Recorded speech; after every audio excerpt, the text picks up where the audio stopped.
Continuando nossa estratégia de testes, agora a gente precisa falar sobre ambiente e ferramentas. Então a gente falou bastante sobre o escopo, né, no tópico de cima, e o que ele abrange. Agora a gente vai falar o como que a gente vai fazer isso. Então, em que ambiente que esses testes serão feitos? O que esse ambiente precisa ter? Então, a gente vai precisar de mais um ambiente para testar esse sistema? Mais um lugar para colocar aquelas informações? Que ferramentas que a gente vai usar? Que ferramentas que a gente precisa usar? Então, aqui também eu coloquei um exemplo de ambientes e ferramentas para o nosso sistema do AluraPic. E a gente vai pensar e ver como que a gente toma essas decisões.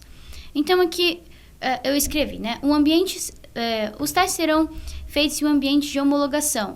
Então, a gente não pode simplesmente testar no site já pronto no ar. Então, ele vai precisar de um ambiente, ou seja, um lugar separado para a gente fazer esses testes, que eu vou chamar de homologação, que é onde a gente vai ver se as coisas estão funcionando antes de ele ir para a produção, que seria o ambiente principal do nosso sistema. Contém as mesmas configurações do ambiente de produção, ou seja, ele tem que ser igualzinho a como ele vai ser quando ele estiver no ar, mas ele é um ambiente de teste. Com massas de dados gerado previamente pelo time de qualidade. Então, antes de a gente começar o nosso teste, a gente vai precisar de uma massa de dados, ou seja, a gente vai precisar de usuários cadastrados no sistema, a gente vai precisar de fotos no sistema, e essa massa de dados vai ser gerada pelo time de qualidade. Então, aqui a gente também fala quem é responsável por gerar essa massa de dados. As seguintes ferramentas serão utilizadas para o teste. Então, essas ferramentas, elas são basicamente... a gente decide elas com base na arquitetura do sistema que a gente já viu, conversando com o time e sabendo que tipo de ferramenta que a gente precisa para testar e o tipo de coisa que a gente precisa testar. Então, aqui eu coloquei exemplos de ferramentas, né? Por exemplo, o Postman, que ele serve para fazer teste de API. Então, eu coloco aqui, vamos usar o Post, quem vai utilizar vai ser o time de qualidade e vai ser uma ferramenta que vai utilizar para fazer os testes de API. Aqui poderia ser outra ferramenta. Eu escolhi essa ferramenta juntamente com o time de como fazer esse sistema.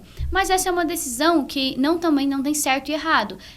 Qual é a melhor ferramenta para aquele sistema que você está testando? Aqui eu coloquei, por exemplo, Jasmine, que vai ser para o time de desenvolvimento que vai usar, e eles vão utilizar para fazer testes unitários.